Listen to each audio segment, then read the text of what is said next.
한 간호사가 한숨을 푹푹 쉬고 있었습니다. 간호사는 전쟁이 발발하자 참전 군인들을 치료하기 위한 간호단에 지원했습니다. 하지만 지원하는 곳에 모두 불합격하는 안타까움을 경험해야만 했습니다. 이대로 포기할까 생각했던 간호사는 생각을 바꿔보기로 했습니다. 내가 진료하는 곳을 직접 만들어서 병사들을 치료해보면 어떨까? 최전방은 분명히 진료하는 공간이 없을 거야 라는 생각을 해보기 시작한 것입니다. 이러한 결정은 용기가 필요했습니다. 최전방에 진료 공간을 만든다는 것은 목숨을 거는 행위였기 때문입니다. 또한 자신의 사비를 통해 진료소를 만들어야 했기에 경제적인 부담도 컸습니다. 그렇지만 간호사는 용기를 내어 결국 전쟁터에서 가장 가까운 곳에 진료소를 만들었습니다. 진료소를 운영하면서 간호사가 느꼈던 가장 안타까운 순간은 병사들의 죽음을 막을 수 없는 경우가 많다는 것이었습니다. 간호사의 능력이 부족해서 그런 것이 아니라 의약품 보급이 원활히 이루어지지 못하는 등의 큰 한계가 따랐기 때문이었습니다. 간호사는 이러한 현실에 무너지지 말자고 다짐했습니다. 자신이 하는 일이 한 명의 병사라도 더 살릴 길이라고 여겼기에 이곳에서 응급처치를 한 후 후방의 진료소를 무사히 보내겠다는 목표를 되새겼습니다.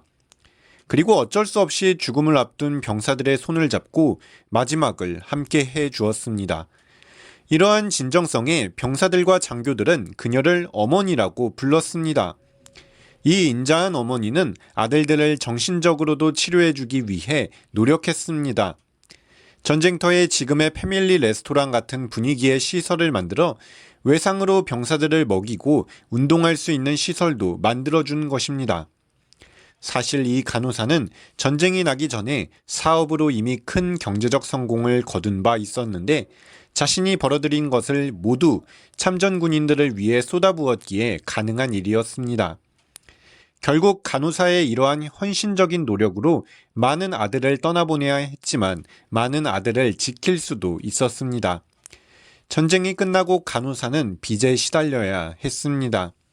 하지만 2달 만에 이러한 어려움을 극복했습니다.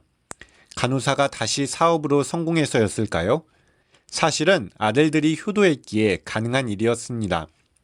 전쟁에서 살아온 아들들은 우리를 살려준 어머니가 가난에 시달려야 하는 현실을 받아들일 수 없었고 모금 활동을 했습니다. 덕분에 간호사는 빚을 청산할 수 있었습니다. 또한 어머니가 훈장을 받지 못하는 현실도 이해하지 못해 수많은 청원을 하였고 결국 훈장을 받을 수 있도록 큰 역할을 했습니다.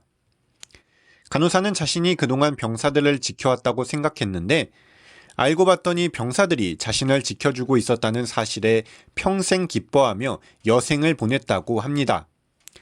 그런데 생각해보면 이렇게 능력이 뛰어났는데 간호단 면접에서 번번이 떨어지고 용기도 뛰어났는데 그녀가 어째서 청원이 나오고서야 훈장을 받았을까요? 그녀가 나이팅게일처럼 훌륭한 역할을 했음에도 나이팅게일과는 달리 흑인 메리시 콜이었기 때문이었습니다.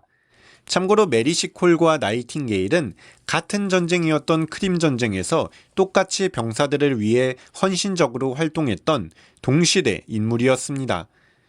하늘에서 나이팅게일이 지금까지 널리 알려지는 모습을 보며 메리시 콜은 서운해할까요? 메리시 콜의 마음은 알 순 없겠지만 그래도 스스로 최전방에서 병사들을 돌보는 삶을 선택했던 메리시 콜이었기에 별로 신경 쓰지 않고 하늘에서 자신이 치료했거나 혹은 떠나보냈던 아들 같은 병사들 그리고 나이팅게일과 친한 친구가 되었을지도 모르겠다는 생각을 해봅니다. 시청해주셔서 감사합니다. 좋아요와 구독 눌러주신다면 더욱 책임감을 느끼며 제작하겠습니다.